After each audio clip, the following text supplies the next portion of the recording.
Knowledge hub information centre में आपका स्वागत है। मैं गीतांजलि पांडे आपको आगे की जानकारी देने वाली हूँ। अगर इस वीडियो में आपको कोई भी गलती लगे तो आप हमें संपर्क करके गलती बता सकते हैं, हम उसको सुधार के नया वीडियो अपलोड कर देंगे और इस वीडियो को एडिट या डिलीट कर देंगे। चलिए शुरू करते हैं आज का वीडियो। भारत में औरतों की हालत कब सुधरेगी? 21वीं सदी का भारत तरक्की की ओर बढ़ रहा है, लेकिन क्या हमारी बेटियां, हमारी बहनें वाकई सुरक्षित हैं? हर दिन देश में दर्जनों बलात्कार के मामले सामने आते हैं और कई मामले तो सामने भी नहीं आते हैं। NCRB यानी नेशनल क्राइम रिकॉर्ड्स ब्यूरो की रिपोर्ट बताती है कि हर साल हज़ारों महिलाएं यौन हिंसा का शिकार होती हैं। भारत में हर 16 मिनट में एक महिला के साथ रेप की खबर आती है और ये सिर्फ वो मामले हैं जो दर्ज होते हैं। सोचिए उन हज़ारों महिलाओं का क्या जिनकी आवाज़ कभी पुलिस थाने तक पहुंचती नहीं। महिलाओं पर अत्याचार सिर्फ यौन हिंसा तक सीमित नहीं है। घरेलू हिंसा, दहेज हत्या, एसिड अटैक, ऑनलाइन हैरेसमेंट, ये सब आज भी आम हैं। आज के डेट में अगर भारत की एक एक औरतों से आप पूछें कि वो घर से बाहर निकली हैं और उन्हें किसी ने गलत तरीके से टच ना किया हो या घूर के ना देखा हो या गलत तरीके से आंखों से ही बलात्कार ना किया हो,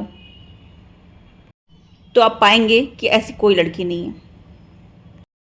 चाहे वो बुर्का पहने, चाहे वो हाफ पैंट पहने, लेकिन गलती यहाँ पे औरतों की तो नहीं है, आदमियों की है जो ये कर रहे हैं। पाबंदी लड़कियों पर लगाने से आदमी की नीयत, आदमी की फितरत कैसे बदलेगी? क्या हमने कभी सोचा है कि समाज, कानून और सरकार मिलकर इन अत्याचारों को रोकने के लिए क्या कर रहे हैं? क्या फॉरेन कंट्री या फिर दुबई जैसे देश में जैसे सख्त कानून हैं, वैसे भारत में सख्त कानून लाने से भारत में कौन रोक रहा है? अगर 16 मिनट में एक रेप की रिपोर्ट है तो 24 घंटे में एक फांसी क्यों नहीं हो रही है? ये जो हमारे रक्षक हैं, जज हैं, वकील हैं, पुलिस हैं, इनकी बेटियों के अब रेप होने शुरू होंगे तब इनको अक्ल आएगा क्या? निर्भया का रेप केस हुआ, उसमें न्याय व्यवस्था आने में लगभग 10 साल लग गए। ठीक है, न्याय हुआ तो सोचा गया कि रेप केस कम होंगे, लेकिन नहीं, उसके बाद तो और बढ़ते गए। कोलकाता रेप केस जो डॉक्टर का हुआ, उसमें रेप केस होने से क्या साबित हो रहा है? क्या पढ़ लिख लो, कितना भी अच्छा काम कर लो, एक सेफ़ एनवायरनमेंट, हॉस्पिटल जैसे सेफ़ एनवायरनमेंट में काम कर लो, लेकिन तब भी आप सेफ़ नहीं हो। आपको बहुत बुरी तरीके से रेप करके, सिर्फ रेप करके नहीं, मार के, प्रताड़ित करके बुरी तरह से मार दिया गया। एक पढ़ी लिखी लड़की, डॉक्टर का जो कपड़ा होता है पूरा ढका हुआ था, उसमें अपना काम करने जाती थी, उसको इतनी निर्दयता से मारा गया। लेकिन न्याय व्यवस्था का क्या हुआ? आज भी हर 16 मिनट में एक रेप केस हो ही रहे हैं।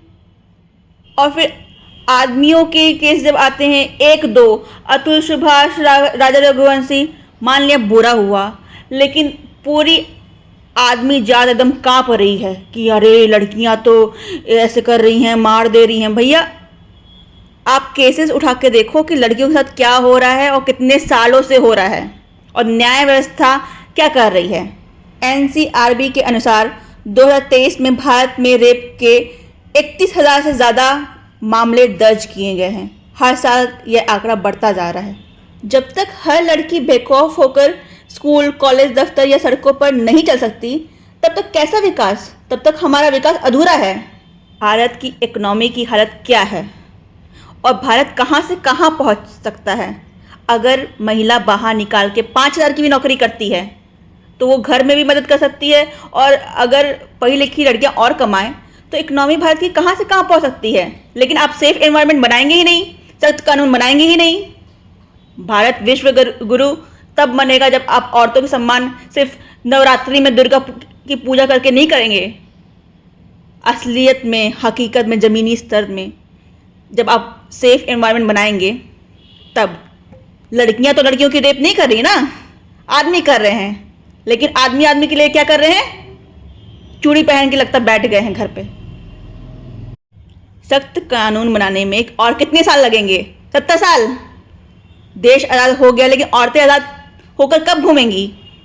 बदलाव लाना होगा, सिर्फ कानून से नहीं, सोच से।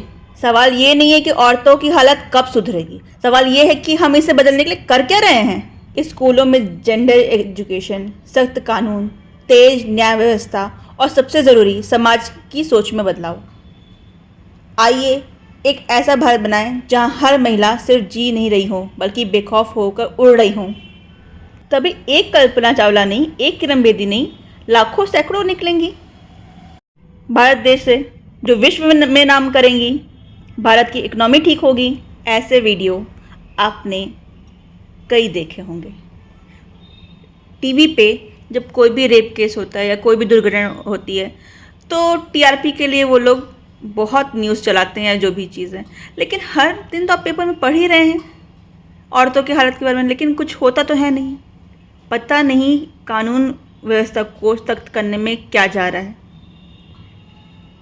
अगर आपके पास कुछ रेप केसेस जो साबित हो चुके हैं, जेल में कैदी हैं या कुछ भी हैं, आप 50 को तो फांसी दे के देखो लाइव, 50 को तो पत्थर से मार के देखो और इतना मारो कि वो लोग मर जाएं। जितनी निर्दयता से ये लोग रेप करते हैं कि जिंदा तक नहीं छोड़ते हैं, और जिंदा तो दूर, भैया कांच घुसा रहे हैं, रॉड घुसा रहे हैं, कुछ भी कर रहे हैं। तो ऐसे इन लोग को भी रॉड घुसा के दिखाइए लाइव, ताकि आदमी जात थोड़ा सा कांपे। अतुल सुभाष और राघव रघुवंशी के साथ गलत हुआ ज़रूर, लेकिन औरतों के साथ जितना गलत हुआ है, अगर वो आदमियों के साथ आदमियों का सहारा लेके ही करने पे उतर जाए तो बाजी पलट सकती है। फिर आदमियों के साथ में क्या क्या हो सकता है, ये तो आप 2 केसेस से अनुमान लगा ही सकते हैं कि देश कहाँ जा रहा है और कितना बुरा हालत हो सकता है आदमियों का अगर भारत कानून सख्त नहीं हुआ तो। भारत में आगे क्या होगा ये तो भारत देश के आदमी ही जाने। इस वीडियो को लाइक, शेयर और सब्सक्राइब करने के लिए चैनल को तो नहीं बोलूँगी, लेकिन सख्त कानून के लिए अगर कोई भी ऐसा व्यक्ति इस वीडियो को देख रहा हो जिसके पास पावर हो, कोई जज हो, पुलिस हो, भारत सरकार में काम करता हो, जो कि सुधार ला सकता हो कि हम लोग दुबई जैसा सख्त कानून क्यों नहीं ला सकते हैं भारत में। अगर ऐसा कोई पावरफुल आदमी ये वीडियो देख रहा है, सुन रहा है, तो एक्शन लीजिए, क्योंकि प्रवचन बहुत हो चुका है देश में, मीडिया में, हर दिन पेपर में प्रवचन बहुत हो चुका है। एक्शन लीजिए।